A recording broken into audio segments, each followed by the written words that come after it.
নির্মম বাস্তবতা, ছেলে বাবাকে ইমোতে ফোন করে মেসেজ পাঠাইছে, বাবা আপনার নামে কিছু টাকা পাঠাইছি, এই টাকা দিয়ে আপনি ডাক্তার দেখাবেন আর কিছু ফল কিনে খাবেন। আর চিঠিতে গোপন নাম্বারটা আছে।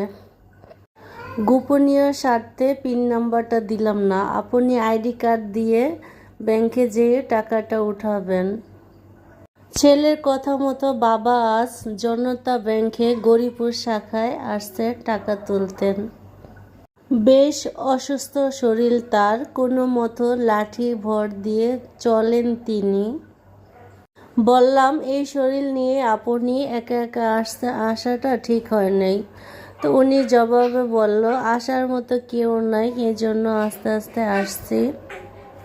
টাকা তুলে ডাক্তার দেখিয়ে তিনি তারপরে বাড়িতে যাবেন।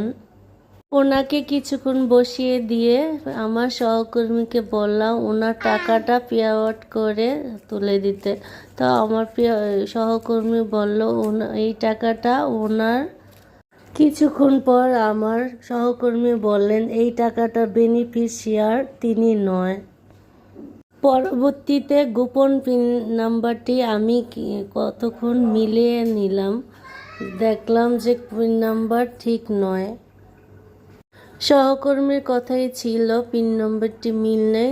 তবে ভদ্রলোককে আমি জিজ্ঞেস করলাম, লিখিত ব্যক্তিকে আপনি চিনেন কি না? তার দু চোখে জলের কাণ্ডব দেখলাম। অভাগা বাবা লাঠি ভর দিয়ে কান্না কাটতে কাটতে চলে গেলেন।